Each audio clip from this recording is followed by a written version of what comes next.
the vote percentage of the UPA versus the NDA, and then we look at the Congress and the BJP as they stand alone as political parties, and from there we'll go on to see Rahul Gandhi, is he a serious challenger to Narendra Modi? That's the question. But just behind J.M. Rook, our resident cephalogist, we are looking at these vote shares: 44.1 to the NDA and 30.6 to the UPA. The others get 29.3, and that's how it's stacked for the entire political class. Navika, this 40.1 is a historic high. The NDA has actually never crossed 40 in the past.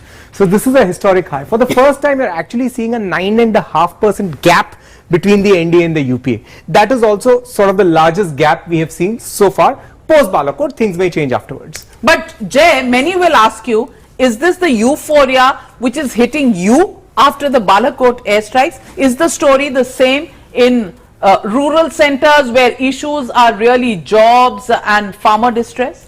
No, actually it's very surprising. Post Pulwama and Balakot, we've actually seen migration of scheduled caste voters and MBC voters towards the BJP. It's not necessarily that the upper class and upper caste voters are causing this result.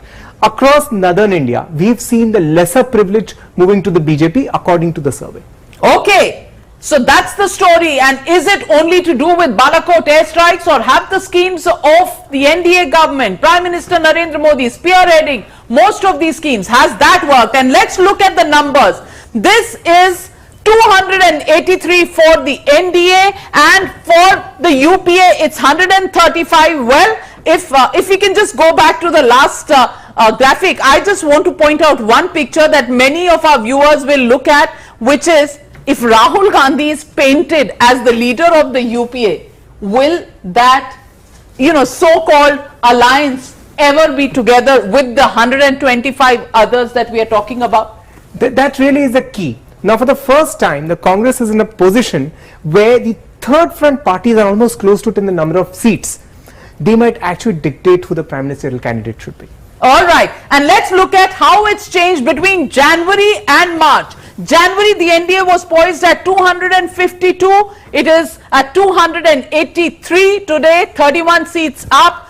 The UPA 147 down to 135, 12 seats down, and the others 144 to 125, that's 19 seats down. So 31 that the BJP is gaining is at the cost of both the UPA and the others. And now let's take a look at the BJP and the Congress numbers.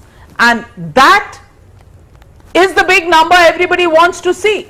Well, the BJP stands at 241, down from 282 in 2014, and the Congress party at 91, not crossing the 100, stays in double digits, and others getting 211.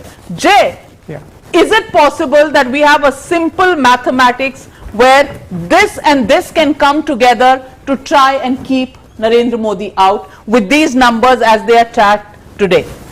Navika, now for that two things need to happen. First, the NDA's allies need to disintegrate and come out of the NDA bloc, which is currently at 283. Can't that happen with Shiv Sena crying every other day? I do not see that possibility. I mean, you could have splits in the JDU and the LJP, but then the opposition will remember history.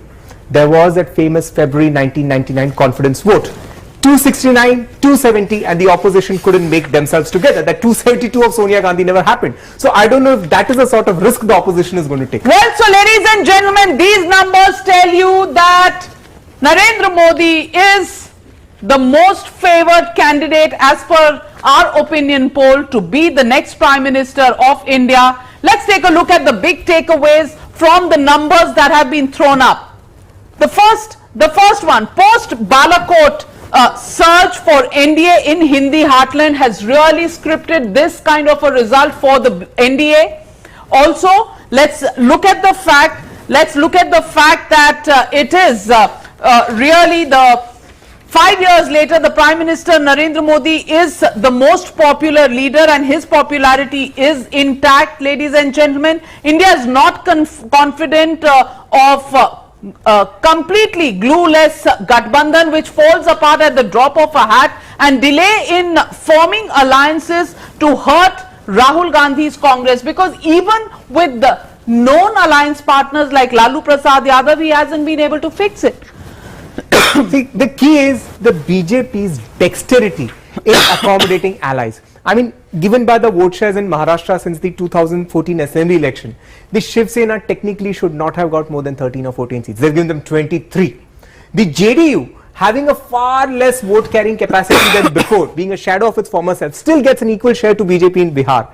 That dexterity to accommodate allies, accommodating the AIADMK, giving up their strongholds in Chennai to AIADMK, I think the BJP has gone every mile. So the BJP has made room for everybody, and BJP has breached new frontiers in Odisha, in West Bengal, even getting a seat in Kerala, and that's how it has increased its footprints.